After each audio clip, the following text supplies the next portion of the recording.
पुणी बदलीगला भारतीय दलर प्लेइंग 11 तो भारत दल में दुई बड़ चेहरा सामिल हेले। तो फेब्रुआरी 15 रे खेल भारत बनाम इंग्लैंड मैच रे बड़ परिवर्तन। तो केएल राहुल बाद पड़ते इंग्लैंड विपक्ष में खेल तृतीय टेस्ट रे। तो संपूर्ण फिट होना केएल राहुल। तो चतुर्थ और पंचम टेस्ट रे कमबैक करेंगे केएल राहुल। तांको जगार राजस्थान रॉयल खेली देवदूत पाडिक्कल को मिला मौका। से निज इंटरनेशनल टेस्ट डेब्यू करेंगे। ता सहित सरफराज खान को मिली मौका प्लेइंग 11 रे। तृतीय टेस्ट रे ये मध्य निजर टेस्ट डेब्यू करेंगे। ए प्लेइंग 11 रे रवींद्र जडेजा को खेलिबा नहीं सुनिश्चित है नहीं।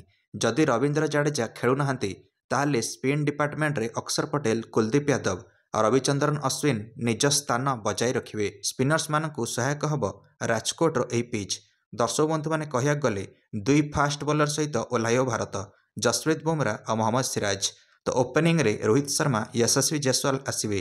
नंबर 3 रे सुमन गिल, नंबर 4 रे सरफराज खान, नंबर 5 रे देवदूत पाडिक्कल नहले रजत पाटीदार, नंबर 6 रे Dhruv Jurel wicket keeper batsman, number 7 रे अक्षर पटेल, नंबर 8 रे रविचंद्रन अश्विन, नंबर 9 रे कुलदीप यादव, नंबर 10 रे जसप्रीत बुमराह, नंबर 11 रे मोहम्मद सिराज। राजकोट पिच धुआंधार मुकाबला हेब। गत थर इंग्लैंड जो रूट और बेन स्टोक्स शतक करथिले जेतବେଳେ इंग्लैंड गत थर भेटी भारत को 2016-17 रे। एही पिच रे भारत तरफरू चेतेश्वर पुजारा और मुरली विजय शतक करथिले, किंतु मैच रो कौनसी परिणाम बाहरी नथिला और शेष में मैच टी ड्र होइतिला। आपण माने मध्य निज मंतव्य कमेंट देदेवे जे एही मैच टी किए जितिबो। और वीडियो को लाइक और चैनल को सब्सक्राइब करदेवे समस्त क्रिकेट अपडेट्स पई। धन्यवाद।